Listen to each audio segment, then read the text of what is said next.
Halo teman-teman semuanya, apa kabar? Semoga sehat selalu teman-teman semuanya, para pemirsa channel YouTube 78 Family di Jakarta. Semoga dalam kondisi terbaik.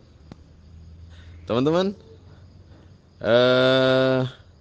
ini sudah mau Maret, ini sudah Maret akhir ya, mau masuk ke April. Mau pergantian musim juga teman-teman, dari musim penghujan ke musim kemarau. Nah, pada video kali ini saya mau membahas mengenai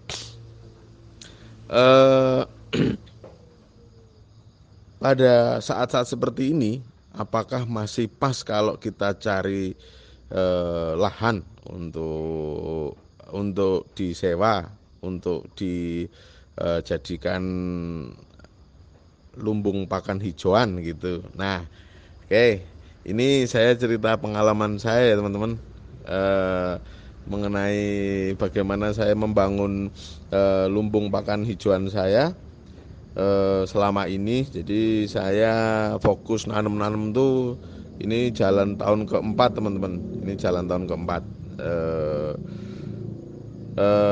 Saya ceritanya itu memang tidak punya lahan, dan saya harus sewa lahan untuk dapat lahan yang bisa ditanami pakan hijauan teman-teman.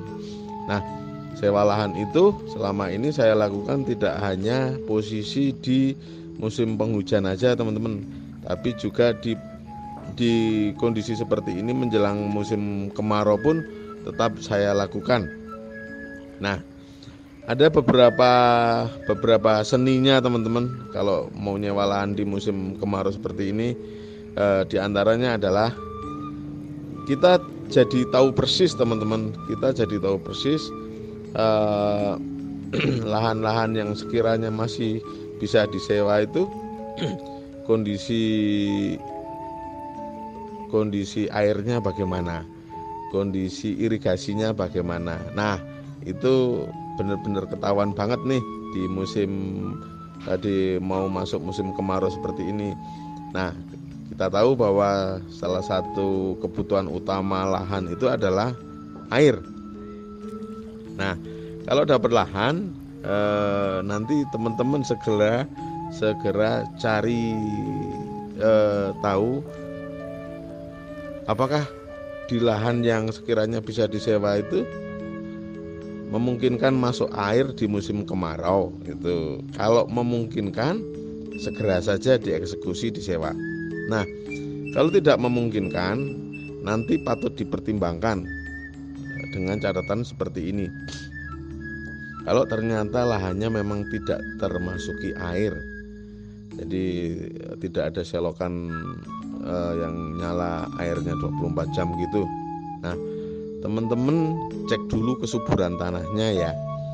Kalau tanahnya sekiranya memang subur, walaupun tidak ada air yang mengalir langsung, masih bisa dipertimbangkan untuk disewa, dengan catatan nanti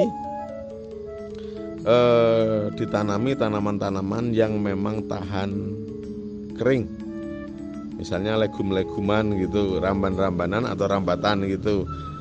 Nah, dengan catatan lagi harga sewanya masuk ya, misalnya di bawah 2.000 gitu per meter per tahun. Nah, ini menjadi pilihan. Tidak apa-apa kalau memang ternyata tempatnya memang mudah diakses, ibarat kata mobil atau motor bisa sampai lokasi, tanahnya subur, walaupun tidak ada air, masih bisa dijadikan pilihan teman-teman. Karena nanti ketika musim penghujan, lahan itu pasti akan sangat baik. Nah, cara untuk mensiasati ketidakadaan air itu ya dengan cara nanti tanam tanaman yang memang tahan kering, atau kalau memang memungkinkan, teman-teman coba cari atau tengok lagi kira-kira sumber air terdekatnya sejauh mana. Kalau hanya 50-100 meter masih berani, dengan catatan nanti pakai sistem disedot pakai mesin pompa air atau diesel gitu.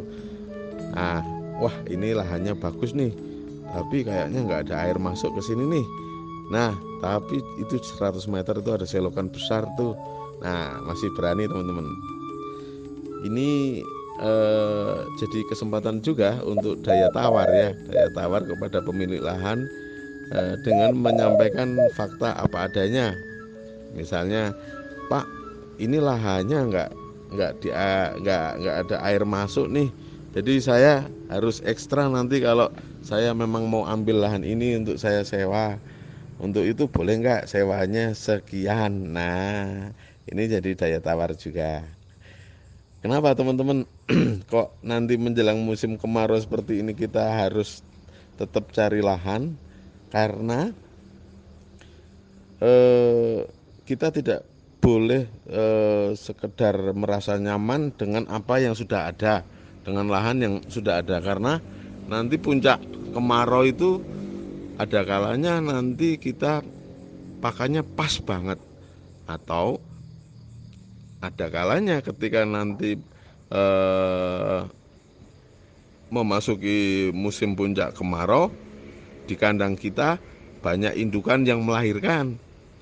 Nah, ini nanti akan jadi satu permasalahan lagi, karena induk-indukan yang melahirkan itu tentu saja butuh pakan hijauan yang banyak, tentu saja butuh asupan gizi yang maksimal.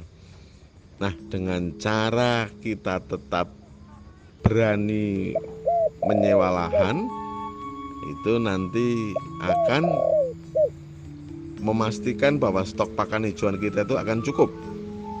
Nah, faktor lain yang perlu dipertimbangkan adalah ketika mau memasuki musim atau ketika mau memasuki momen kurban seperti ini, harga pakan tambahan itu harganya pasti naik. Naiknya luar biasa. Apapun jenisnya pasti naik. Nah, nanti kalau kita hanya merasa nyaman dengan lahan yang sudah ada dan ternyata hijauannya kurang, otomatis kita harus beli di posisi harga pakan tambahan yang tinggi. Nah, ini nanti kan juga bisa mengganggu cash flow keuangan kita. Nah, kalau ternyata lahannya yang akan disewa itu bisa kita maksimalkan dulu sampai katakanlah karena ini mau masuk April ya, sampai Juni misalnya, supaya bisa panen perdana segala macam. Nah, nanti kita sudah punya banyak tabungan pakan hijauan tuh yang bisa nanti misalnya disilase dulu atau mau difermentasi, intinya disimpan. Tapi kalau ternyata hanya cukup untuk diberikan segar pun nggak masalah, karena posisinya akan menambah dari stok lahan yang selama ini sudah dimiliki. Nah, ini teman-teman, ini memang